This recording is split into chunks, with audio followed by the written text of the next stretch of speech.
আমার নাম সুবীর দত্ত। আমি বালিগঞ্জ পার্কে থাকি, কাজ করি করবেট মরিস কোম্পানিতে। আমি এসেছি আমার দাদার ব্যাপারে। আমার দাদা নিহার দত্ত একসময় বায়োকেমিস্ট্রিতে খুব নাম করেছিলেন। আমেরিকার মিশিগান ইউনিভার্সিটিতে ভাইরাস নিয়ে গবেষণা করছিলেন।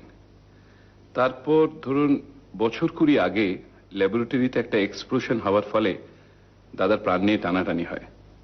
শেষে ওখানকার এক ডাক্তার দাদাকে প্রাণে বাঁচিয়ে দেন ঠিকই, কিন্তু দাদার চোখ দুটো বাঁচানো যায়নি। অন্ধ হয়ে যান? একেবারেই। সেই অবস্থাতেই দাদা দেশে ফিরে আসেন। তার গবেষণাও তো তাহলে শেষ হয়নি? না, সেই দুঃখেই দাদা হয়তো প্রায় মাস দুয়েক কারোর সঙ্গে কথা বলেননি। আমরা তো ভেবেছিলাম মাথাই খারাপ হয়ে গেছে। এখন মোটামুটি স্বাভাবিক। বলেন ওর একটা কাজ এখনো অসমাপ্ত আছে, সেটা শেষ করবার জন্যই বেঁচে থাকতে হবে। আবার নতুন করে রিসার্চ করবেন এই অবস্থায়? ঠিক জানি না, বিজ্ঞানে এখনো উৎসাহ আছে বোঝা যায়। একটি ছেলেকে রেখেছেন সেক্রেটারি গোছের, সেও বায়োকেমিস্ট্রির ছাত্র। তার কাজ হচ্ছে ম্যাগাজিন থেকে সায়েন্সের উপর আর্টিকেল পড়ে শোনানো, তারপর কাটিংস ফাইল করা, এই সব লেখালেখি ইত্যাদি। ইনকাম? কার? দাদার। বায়োকেমিস্ট্রির উপর একটা বই বেরিয়েছিল আমেরিকা থেকে, তার রয়্যালটি বাবদে বেশ কিছু টাকা পান। ব্যাংক অ্যাকাউন্ট আছে? মানে চেক সই করা তো? হ্যাঁ, ঠিকই ধরেছেন। যাবতীয় টাকা আমার নামেই আসে, আমার অ্যাকাউন্টেই জমা পড়ে। আমি চেক কেটে টাকাটা তুলে দাদাকে দিই। এবারে ঘটনাটা কি বলুন তো, যার জন্য আমার কাছে এসেছেন?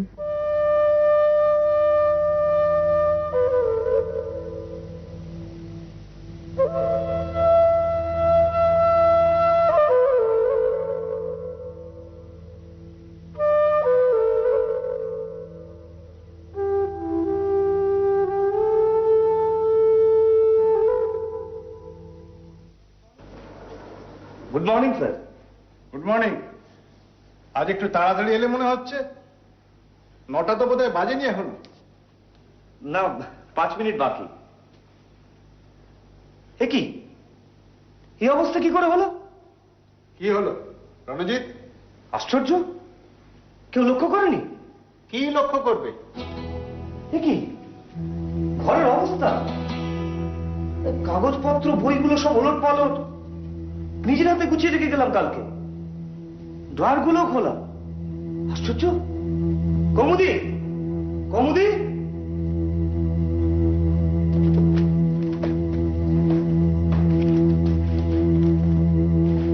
কি হলো দাদা?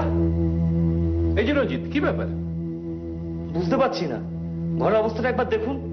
নিশ্চয়ই চোর ঢুকেছিল রাত্রে। সে কি? কি রে কৌমুদি, টের পাসনি? আমি তো দরজার গোড়ায় শুয়েছিলাম, আমাকে ডিঙিয়ে। আলমারিটা দেখো।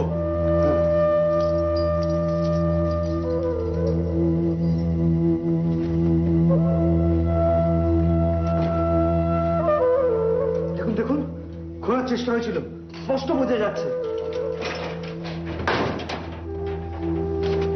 যাক, কিছুই খাওয়া যায়নি। খামটা? টাকা আর খাম দুটোই আছে। খামটায় কি আছে? দাদা গবেষণার যাবতীয় কাগজপত্র, খামটা সিল করা আছে। টাকা কত ছিল? 10,000 টাকার 3টে বান্ডিল, আর লুজ ধরুন 3,000 টাকা মতো। 33,000 টাকার মতো।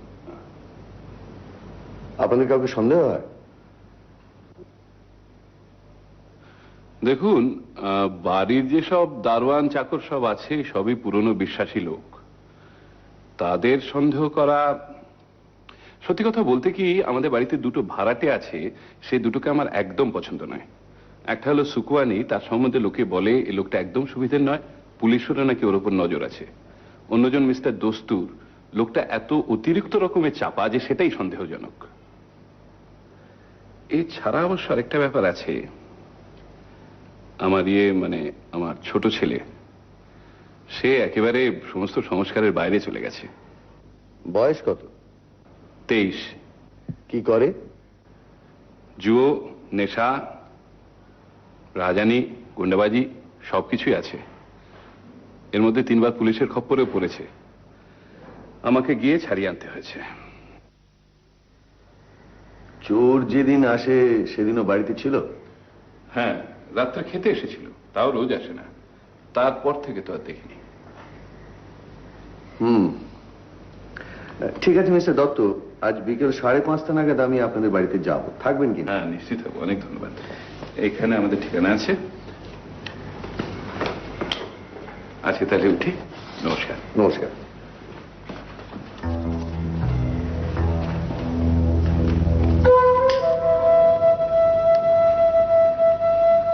কি ফেলুদা, কেসটা নিচ্ছ? কিছুই যখন চুরি হয়নি তখন এটাকে কেস বলা যায় রে? না, তা অবশ্য বলা যায় না, তবে তবে দেখতে আপত্তি নেই। তাহলে আমরা আজকে যাচ্ছি বালিগঞ্জ পার্কে? নিশ্চয়ই, কথায় যখন দিয়েছি তার আগে অবশ্য একবার। নিহার দত্ত ভাইরাস নিয়ে রিসার্চ, এক্সপ্লোশন, ব্লাইন্ডনেস। হ্যাঁ, কিন্তু সে তো একা ছিল না। একা ছিল না মানে? হ্যাঁ, দাঁড়াও, আমার যতদূর মনে পড়ছে পেলু তার তো একজন পার্টনার ছিল। আচ্ছা,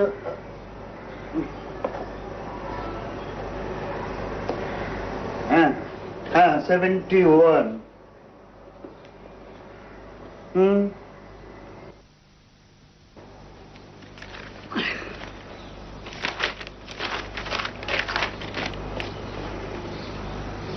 হ্যাঁ, এই তো এই তো এই তো খবরে যেটুকু পাওয়া যাচ্ছে ফেলু 1971-এ যখন অ্যাক্সিডেন্টটা হয় তখন নিহার দত্তর সঙ্গে কাজ করছিলেন আরেকজন বাঙালি বায়োকেমিস্ট, নামটা সুপ্রকাশ চৌধুরী। হ্যাঁ হ্যাঁ, অ্যাক্সিডেন্টে চৌধুরীর কোনো ক্ষতি হয়নি, ও ছিল ঘরের অন্যদিকে। এই চৌধুরী লোকটির জন্যই নাকি নিহার দত্ত নিশ্চিত মৃত্যুর হাত থেকে বেঁচে যায়। আগুন নেবানো, তৎক্ষণাৎ হাসপাতালে পাঠানো, সব করেন এই চৌধুরী। আচ্ছা, এই সুপ্রকাশ চৌধুরী এখন? তা জানি না, সে খবর তুমি আমার কাছে পাবে না।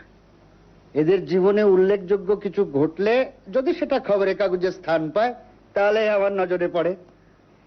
আমি তো যেচে কারো খবর নিই না ফেলু। ঠিক আছে সিরিজাটা, আপাতত এতেই হবে। হ্যাঁ,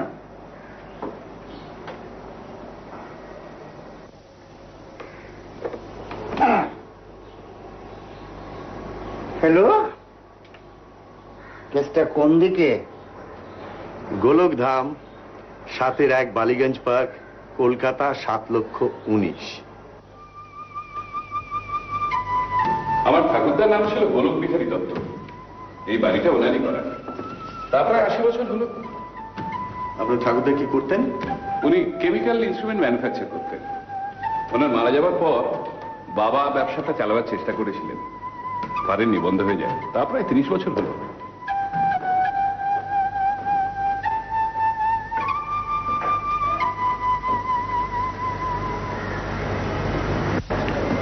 দাদা, ওরা এসে গেছেন। আমার দাদা নিহার দত্ত। নমস্কার। নমস্কার। আপনি বসুন। আমি প্রদোষ মিত্র। ফেলুদা। আর ডান দিকে তপেশ, আমার কাজিন। নমস্কার। মিস্টার মিত্তির বোধহয় আমার চেয়ে ইঞ্চি চারেক লম্বা হবেন, প্রায় 6 ফুট। আর কাজিনটি বোধ করি 5'5", 5.5.5 হবে। আমার 5 5.5। বসুন মিত্তি মশাই। তুমিও বসো ভাই।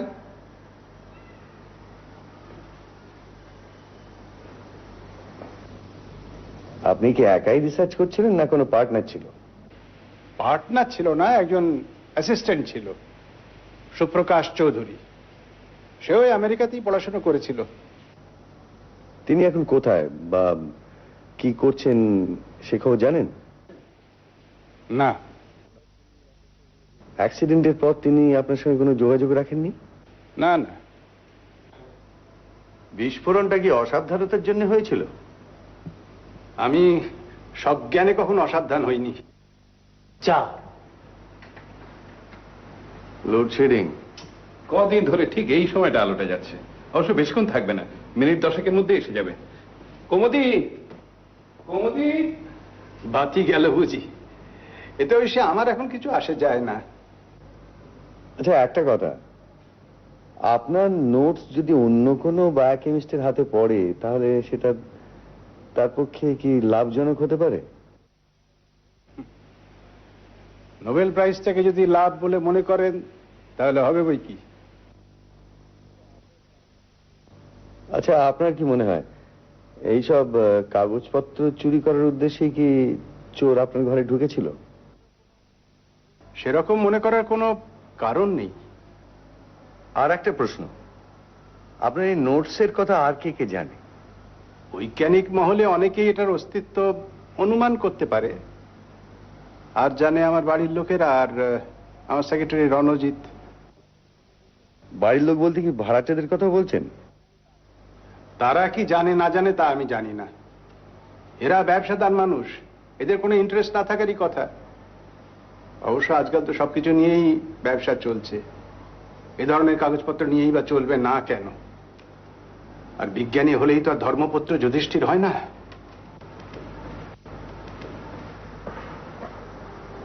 যাক, তাহলে এবারে আপনার বেডরুমটা একবার দেখা যায়। এসো রণজিৎ, এসো। এই হলো রণজিৎ, দাদা সেক্রেটারি প্রদোষ মিত্র। নমস্কার। নমস্কার। কে জিতলো? আগে আপনার পকেটে খেলার টিকিট, মুখটা একটু রোদে পড়া, ফেডারেশন কাপের খেলা দেখে এলেন, এটা অনুমান করা কি খুব কঠিন? ইস্ট বেঙ্গল। চলুন একবার নিহারবাবুর শোবার ঘরটা দেখে আসি। সুবীর, তুমি এদের নিয়ে যাও, আমি একটু পরে আসছি। আসুন।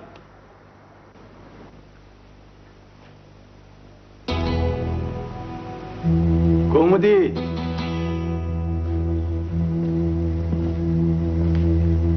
এই হলো সেই আলমারি। এর চাবিটা কোথায়? এই যে টাকা কড়ি, গবেষণার কাগজ সব এর মধ্যেই থাকে তো? হ্যাঁ। একবার খুলুন তো।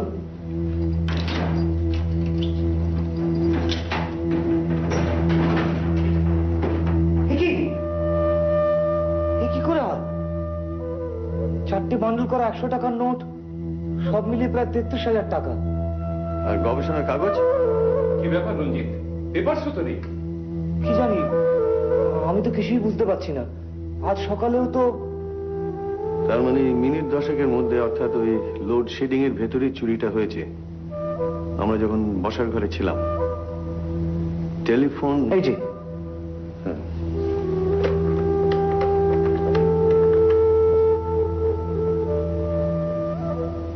মিস্টার বক্সি, আমি প্রদোষ মিত্র বলছি। শুনুন, একটা বার্গলারির কেস। অ্যাড্রেস হচ্ছে গোলকধাম, 7-1 বালিগঞ্জ পার্ক। হ্যাঁ, 7-1। না না, আমি কোনো ইনভেস্টিগেট করিনি। ছিল একটা আলমারির ভেতরে 1033 টাকা ছিল, আর সেই সঙ্গে একটা সিল করা খামে কিছু মূল্যবান রিসার্চের কাগজপত্র। হ্যাঁ, এই গোলকধাম থেকে মিস্টার সুবীর দত্ত, হ্যাঁ সুবীর দত্ত গিয়ে আপনার কাছে ডায়েরি করে আসবেন। আচ্ছা, হ্যাঁ হ্যাঁ, কাল সকালে দেখা হবে।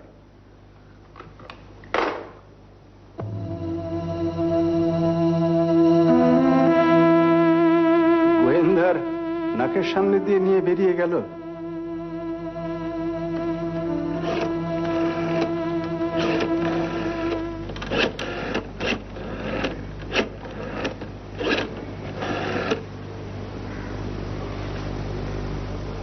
হ্যালো, কে ফেলু?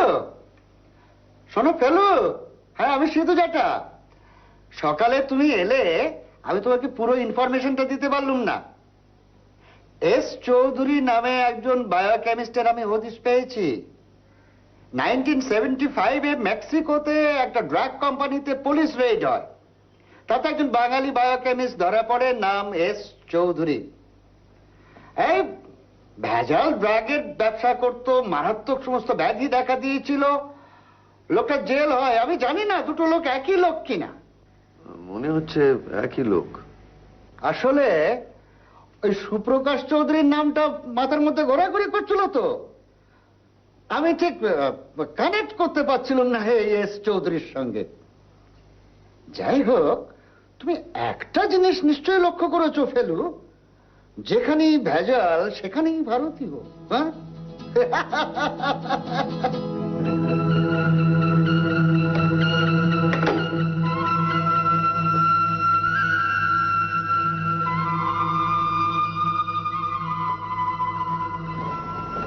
দাদার সঙ্গে হয়তো নিজেই দেখাতে যাবে, এক্ষুনি মর্নিং ওয়াক সেরে ফিরবেন। এই যে ঘরটা, এটাতে মিস্টার দস্তুর থাকেন। আগে আমার বড় ছেলে থাকতো, এখন জার্মানিতে সেটেল। আর ওই পাশে মিস্টার সুখানির ফ্ল্যাট, ওটার এন্ট্রেন্সটা অবশ্য পেছন দিক দিয়ে। ও, তাহলে আগে গিয়ে মিস্টার দস্তুরের সঙ্গে কথা বলি। না, ঘরে নেই, থাকলে দরজা খোলা থাকতো। রাত্রেও মশাই দরজা খুলে রেখে শোয়। চোরের ভয় নেই? না, বাইরের মেন গেট তো বন্ধই থাকে। আর তাছাড়া উপরে তো আমরাই আছি, আর তো কেউ থাকে না।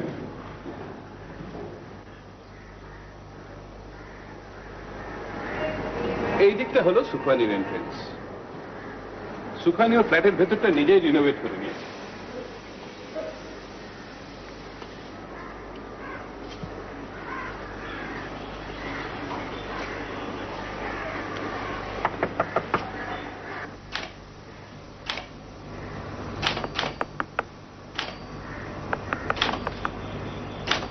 কামিং।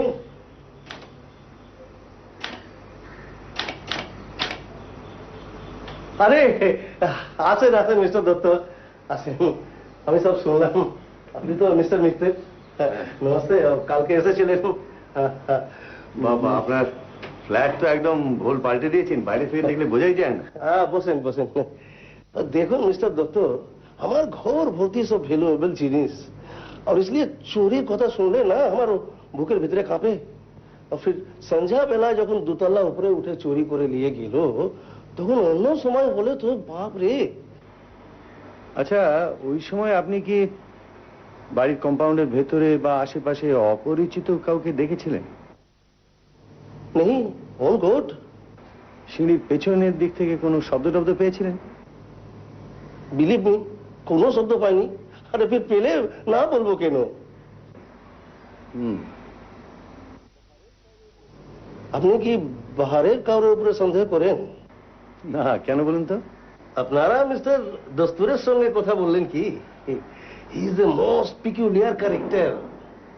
আমি জানি কি আমার প্রতিবেশী সম্বন্ধে এইরকম কথা বলা অনুচিত, ফিরবি আমি মজবুর হয়ে বলছি কি এমন অসভ্যের মতো নাক ডাকে না कि और हमारा विश्वास वो शब्द ऊपरे वो दोतला तक भी पहुंचे जाए। कि मिस्टर दत्त, কিছু ভুল বললাম কি? আর বললে বিশ্বাস করবেন কি না জানি না, পরিচয় হবার পর থেকে আমার কাছে ও মিস্টার দস্তুর মাঝে মাঝে এই টাইপরাইটারটা উধার নিতে আসে। আর যখনই আসে তখন আমার এই জিনিসগুলোর দিকে এমন ভাবে দেখে না কি ব্যাপারটা আমার একদম ভালো লাগে না। আর শুনলাম কি ওনার নাকি ইলেকট্রিক্যাল গুডসের ব্যবসা। যারা সোচেন अरे बाबा, यदि यही होबे तो अपना घर के लिए एक बैटरी लैंप और एक पंखा बंदोबस्त कर लेना केनो।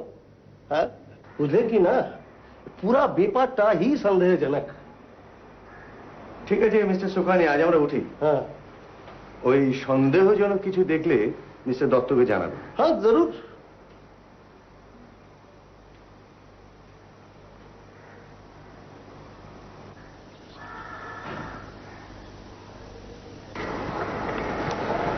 তাহলে বাকি রইলেন মিস্টার দস্তুর। আগে হ্যাঁ।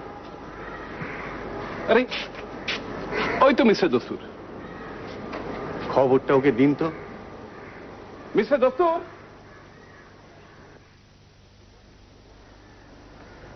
Good morning mister. Good morning mister Dutta. আপনাকে একটা খবর দেওয়ার আছে।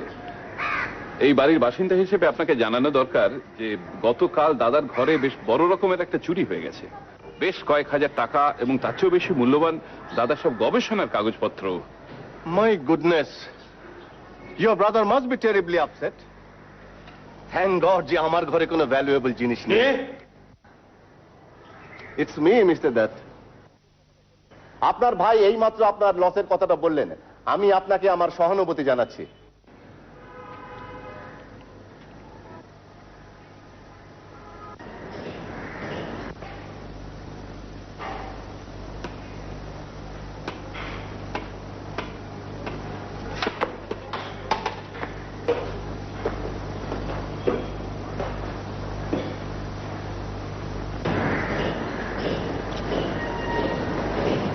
আলাপ করে দিই, ইনি প্রদোষ মিত্র, প্রাইভেট ডিটেকটিভ। নমস্কার। আর ও হলো ওনার কাজিন।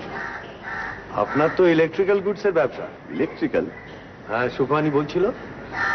সুখমানি ওই রকমই বলে, ইলেকট্রিক্যাল না ইলেকট্রনিক্স। এই বছর খানেক হলো শুরু করেছি। একাই করছেন? না, আমার এক বন্ধুর সাথে পার্টনারশিপে। জার্মানিতে একটা কম্পিউটার ম্যানুফ্যাকচারিং কোম্পানিতে কাজ করতাম। বন্ধু লিখলো এখানে চলে আসতে। টাকা ওর, আমি জোগাচ্ছি অভিজ্ঞতা। কবে এলেন কলকাতায়? গত নভেম্বরে বন্ধুর বাড়িতে ছিলাম মাস তিনেক, তারপর এখানে চলে আসি। মিস্টার মিটার, একটা কথা না বলে পারছি না। আমার নেক্সট ডোর নেবারটি কিন্তু খুব সিধে লোক নয়। ওর ঘরে নানা রকম গোপন কারবার চলে। আপনি কি করে জানলেন? যে লোক জল দিয়ে খাম খুলে অন্যের চিঠি পড়ে আবার সেই চিঠি খামের মধ্যে পুরে আটা দিয়ে সেটে ফেরত দেয়, সে লোকটা কি বিশ্বাসযোগ্য? Sorry, I am the last man to accept it. আমি ওকে অনেকদিন ধরে ওয়াচ করে দেখেছি। একটা কথা মিস্টার দত্ত, এরপর ও কোনোদিনই যদি আমার চিঠি খোলে, আমি কিন্তু ওকে ছেড়ে কথা বলবো না। চলুন মিস্টার দত্ত, আপনার দাদার সঙ্গে একবার দেখা করে। হ্যাঁ, চলুন। চলি মিস্টার দস্তুর, প্রয়োজন হলে আবার দেখা হবে।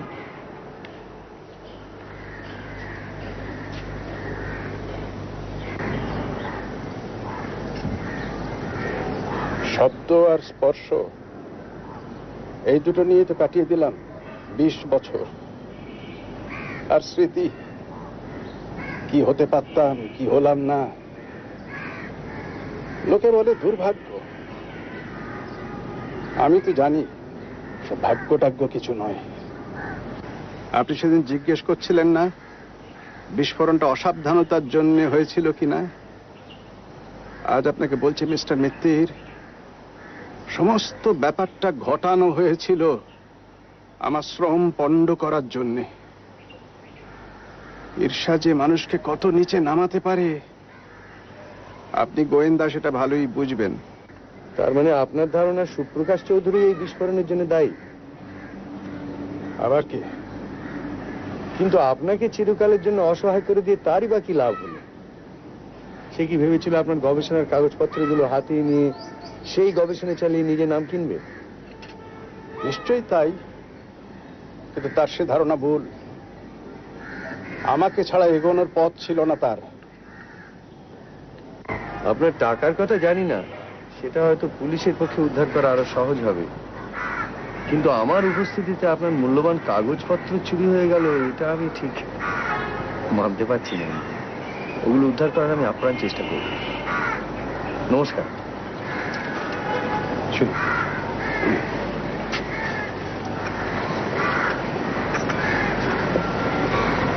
বৌদি, বাবু, আমার ঘুমের ওষুধটা ফুরিয়ে গেছে, আনিয়ে নিস।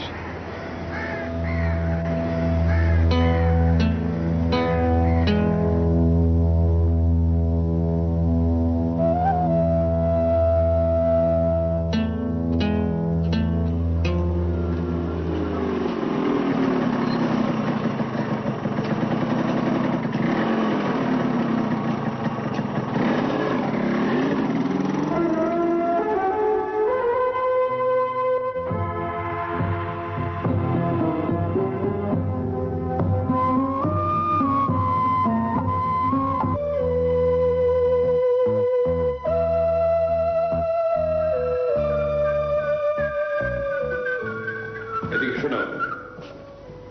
কিভাবে? কাল সন্ধেবেলা তোমার জেঠুর ঘর থেকে 33,000 টাকা আর গবেষণার সমস্ত কাগজপত্র চুরি হয়ে গেছে।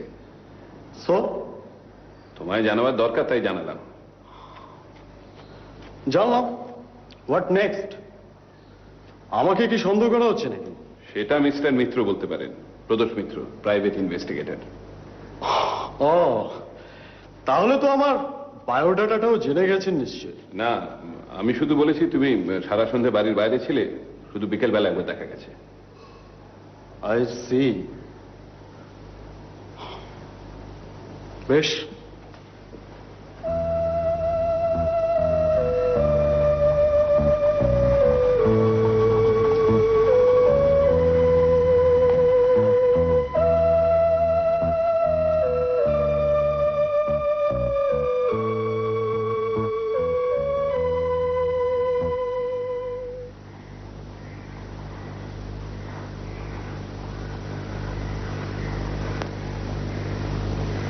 তোর কি ধারণা সুবীর বাবু ছেলে নিয়েছে?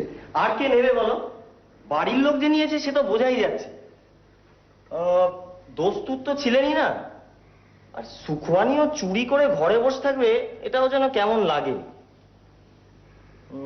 রঞ্জিত বাবুও এলেন চুরির পর, তাহলে চুরি করার সময় উপস্থিত ছিল সুবীর বাবু, তার ছেলে শঙ্কর আর চাকর বাকর। ধর মক্কেল নিজেই যদি কিছু করে থাকে? সুবীর বাবু? মাথা ঠান্ডা করে চুরি হবার ঠিক আগের ঘটনাগুলো একটু ভাব।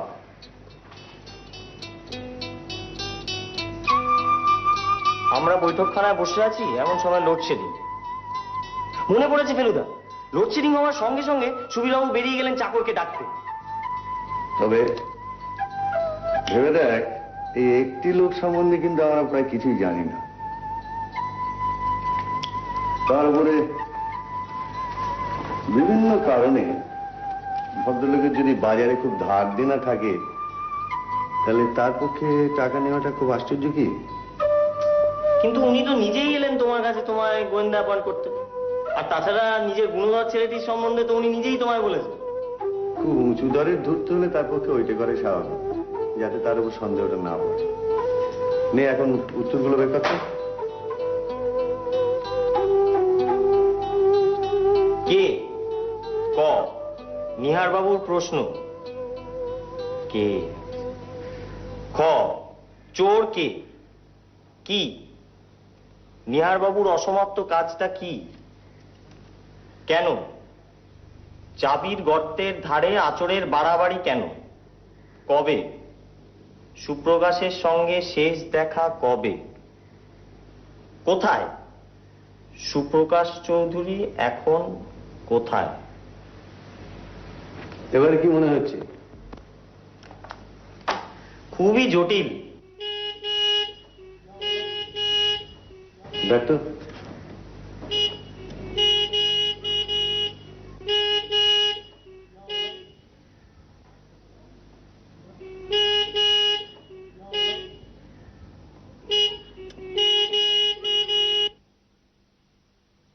ফেলুদা,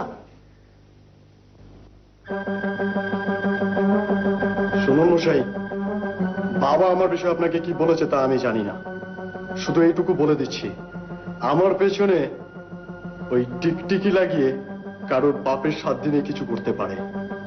আপনাকে আমি ওয়ার্নিং দিচ্ছি, আমি কিন্তু একা নই, আমাদেরও গ্যাং আছে। বেশি ওস্তাদি করলে পস্তাবেন। বাপের নাম ভুলিয়ে ছেড়ে দেবো বলে দিলাম।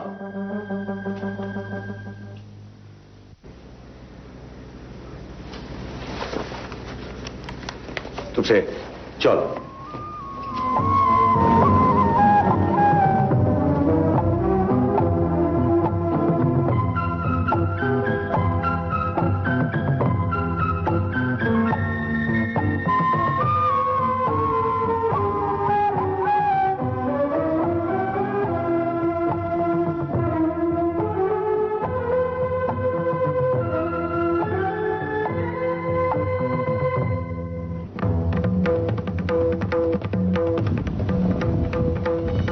চালিয়ে যান ভাই একটু।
হ্যাঁ বলছি।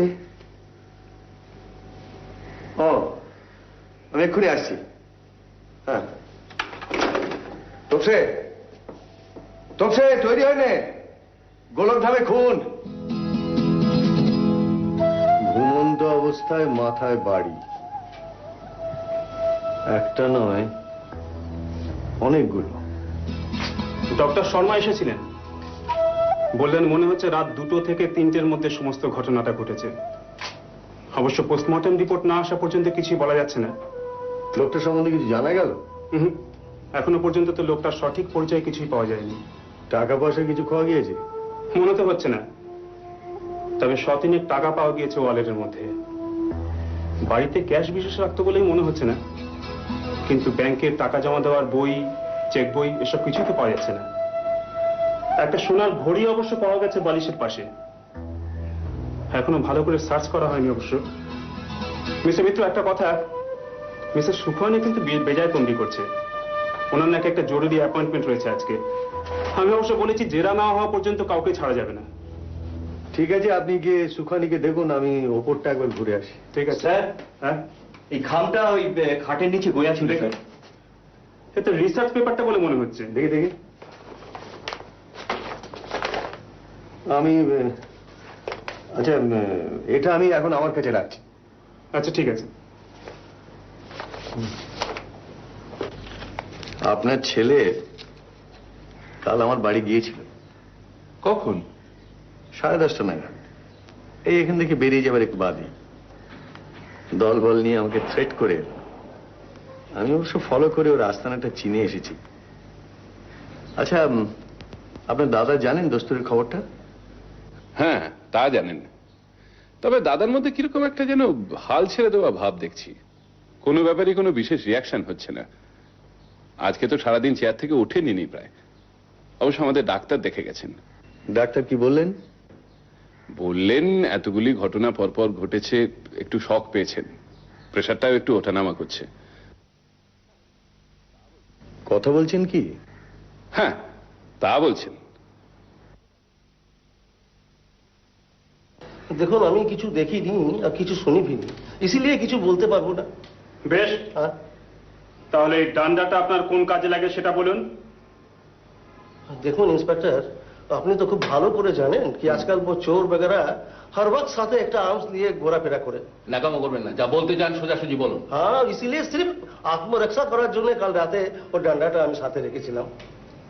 আপনি এই ডান্ডাটার শক্তি সম্পর্কে কিছু ধারণা করতে পারেন? হ্যাঁ, এটা দিয়ে মাথায় আঘাত করলে মৃত্যু অবধারিত। লেকিন আমি দস্তুরের মাথাতেও কিন্তু এইরকমই একটা ভারী জিনিস দিয়ে আঘাত করা হয়েছিল।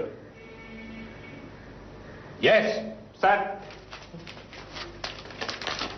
এই সেই চিকুটটা। Too much curiosity is not good. এটা কবে লিখেছেন? আমি তো আগে বলেছি এটা আমার লেখা না। এটা তো আপনার টাইপরাইটার থেকে লেখা। এর পরেও আপনি অস্বীকার করবেন? দেখুন, আমি তো আগে বলেছি আর এখনো বলছি কি কি বলেছেন? ও মিস্টার দস্তুর মাঝে মাঝে আমার কাছ থেকে টাইপরাইটারটা ধার করে নিয়ে যেত, ফির ও নিজের জন্য হয়তো টাইপ করে থাকবে, আর ফির যখন কাজে লাগলো না তখন ওটাকে ও দোলা করে ও জানলা দিয়ে ফেলে দিল। মিস্টার সুখানি, হ্যাঁ, দস্তুরের ঘরে কিন্তু কাগজ ফেলার একটা জায়গা রয়েছে।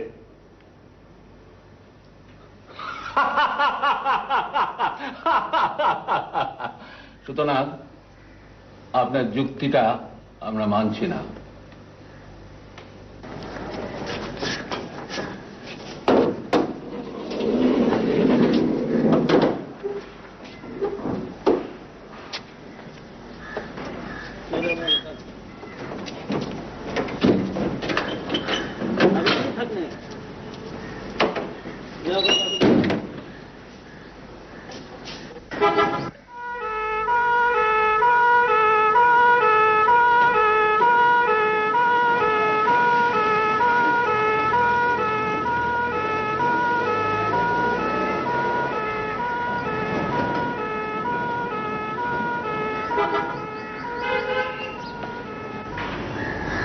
ঠিকই বলেছিস।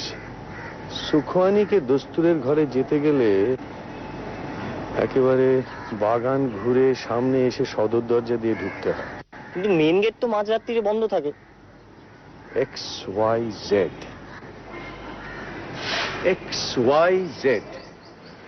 এক্স হচ্ছে গবেষণার কাগজ, ওয়াই হচ্ছে টাকা, আর জেড হচ্ছে খুন। এখন কথা হচ্ছে এই তিনটি কি একই সূত্রে গাঁথা না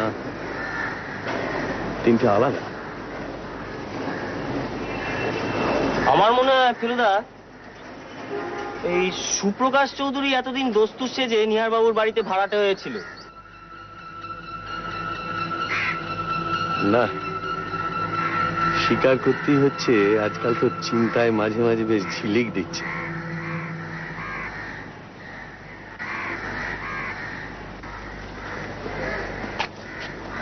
মিস্টার মিত্র, বলুন মিস্টার বক্সি। দস্তুরের একটা জুতোর গোড়ালিতে চোরা খুপড়ির মধ্যে আমেরিকান ডলার আর জার্মান মার্ক সব মিলিয়ে প্রায় 17,000 টাকার মতো পাওয়া গেছে। এমনি কাগজপত্র বা যা দলিল পাওয়া গেছে তাতে এমন একটা কিছু ধারণা করা যায় না ওর সম্বন্ধে। আর এই ইলেকট্রনিক্সের দোকানের সন্ধান কিছু পাওয়া যায়নি, আর বন্ধু বান্ধবেরও কোনো হদিশ পাওয়া যায়নি। এমনি প্রায় চিঠিপত্র কিছু ছিলই না বলতে পারেন। শুধু একটা চিঠি আর্জেন্টিনা থেকে লেখা, একেবারে পার্সোনাল চিঠি। এ থেকে একটা জিনিস প্রমাণ হয় যে at one point of time লোকটি দক্ষিণ আমেরিকা ছিল। Thank you mister Bakshi. Mister Ali, Corinthian লজের ঘটনাটা? হ্যাঁ, ম্যানেজার কিন্তু ফটোটা দেখেই শঙ্করকে চিনতে পেরেছে। বললে শঙ্কর নাকি সাঙ্গপাঙ্গ সমেত কাল একটা ঘর ভাড়া নিয়ে সারা রাত জুয়া খেলেছে আর নেশা করেছে, আর সকালবেলা হোটেলের পাওনা না মিটিয়ে চলে গেছে। তাহলে এটা প্রমাণ হলো যে শঙ্কর খুনটা করেনি, কারণ সেই সময় তো তার অন্য অ্যালিবাই ছিল। রঞ্জিত বাবু, আমায় ডেকেছিলেন? হ্যাঁ, আপনাকে একটু দরকার আছে। বসুন না, বসুন।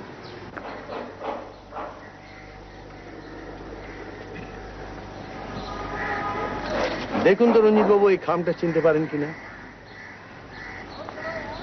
এটা দস্তুরের ঘরে পাওয়া গিয়েছে। হ্যাঁ হ্যাঁ, এই খামটাই চুরি হয়েছিল। দস্তুর যে তলায় তলায়। বুঝলি তোপসে, এই ইংরেজি হরফ একটা আশ্চর্য ব্যাপার। বাংলায় যেখানে মাত্র 10-12 রকমের হরফের ধাঁচ আছে, ইংরেজিতে সেখানে আছে কমপক্ষে 2000। একবার একটা তদন্তর ব্যাপারে এইসব জিনিসগুলো আমাকে একটু জানতে হয়েছে। হরফের কিন্তু আলাদা আলাদা শ্রেণী আছে, জাত আছে, এবং প্রত্যেক শ্রেণীর আলাদা আলাদা নাম আছে। যেমন এই হরফটার নাম হলো গ্যারামান। এই গ্যারামান টাইপের উদ্ভব হয়েছিল ফ্রান্সে 16 শতাব্দীতে। তারপর এই টাইপটা সমস্ত পৃথিবীতে ছড়িয়ে পড়ে এবং প্রত্যেক দেশের নিজস্ব কারখানায় এই টাইপ তৈরি হয়ে থাকে। এখন ভারতবর্ষতেও হচ্ছে, কিন্তু একটু ভালো করে দেখলে বোঝা যায় যে প্রত্যেক দেশের গ্যারামান টাইপের মধ্যে কিন্তু একটু একটু করে তফাৎ আছে। সেটা এর এই এক একটা অক্ষরের গড়ন দেখলে বোঝা যায়। যেমন এই গ্যারামান টাইপটা হওয়া উচিত ছিল আমেরিকান গ্যারামান, তা না হয়ে এটা হয়ে গেছে ইন্ডিয়ান গ্যারামান, বা বলা চলতে পারে প্রায় ক্যালকাটা গ্যারামান। রণজিৎ বাবু, এই খামটা আমি খুলতে বাধ্য হচ্ছি। না না নিহার বাবু, পারমিশন না নিয়ে।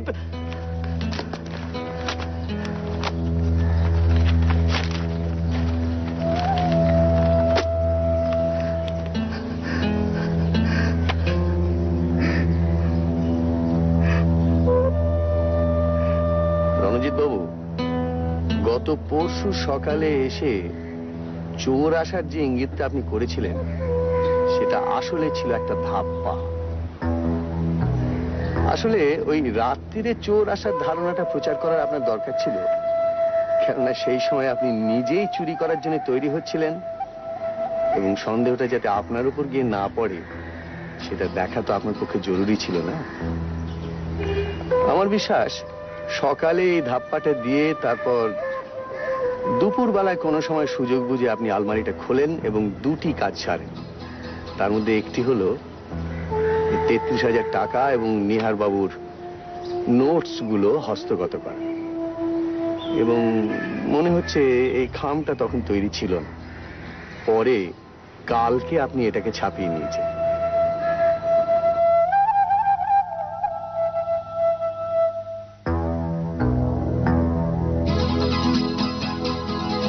কাল সকালে দস্তুরের গলা শুনে নিহারবাবু ওকে সুপ্রকাশ চৌধুরী বলে চিনতে পারেন।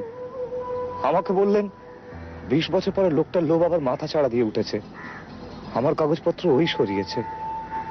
তখন বুঝেছি, তখন আপনি ভাবলেন যে দস্তুরের ঘাড়ে চুরিটা চাপানোর এই হলো সুযোগ। আমার মাফ করবেন, আমি ফেরত দিয়ে দেবো। আপনি আমার সঙ্গে কাউকে পাঠিয়ে দিন, টাকার কাগজপত্র আমি এক্ষুনি ফেরত দিয়ে দিচ্ছি মিস্টার মিত্র। আমি লোভ সামলাতে পারিনি, সত্যি বলছি, আমি লোভ সামলাতে পারিনি। দয়া করে নিয়ে আমাকে কথাগুলো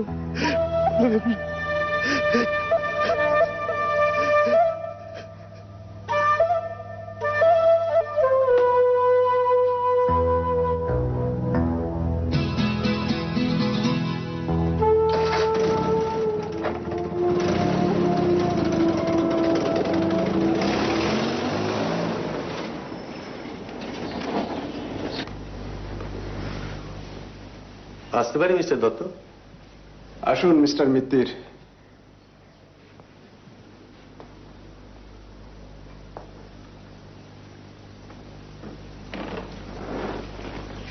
বলুন কি বলতে চান? রিসার্চের কাগজগুলো ফেরত পেয়ে এখন নিশ্চয়ই খানিকটা নিশ্চিন্ত বোধ করছেন। ওগুলোর আর বিশেষ কোনো মূল্য নেই আমার কাছে। আপনার কাছে না থাকতে পারে, আমাদের কাছে তো রয়েছে, অন্তত বিশ্বের অনেক বিজ্ঞানীর কাছে আছে। সে আপনারা যা ভালো বোঝেন করবেন। আর কিছু বলবেন? হ্যাঁ, একটা প্রশ্ন ছিল, কথা দিচ্ছি এরপরে আর বিরক্ত করবো না। বিরক্ত আর করবেন কি করে? বিরক্তির অনেক ঊর্ধ্বে চলে গেছি যে আমি। তাহলে বলি, কালকে 10টা ঘুমের ওষুধ আনিয়েছিলেন, আজও দেখছি সেই 10টাই রয়েছে। তাহলে কি কাল ঘুমের ওষুধ খাননি? না, খাইনি, আজ খাবো। আচ্ছা, আমরা তাহলে আসি। দাঁড়ান,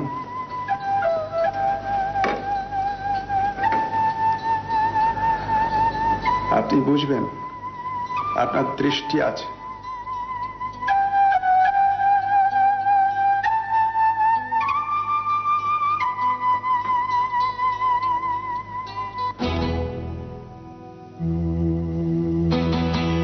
সুখুয়ানিকে অনেক জেরা করেও কোনো কুল কিনারা পাওয়া গেল না।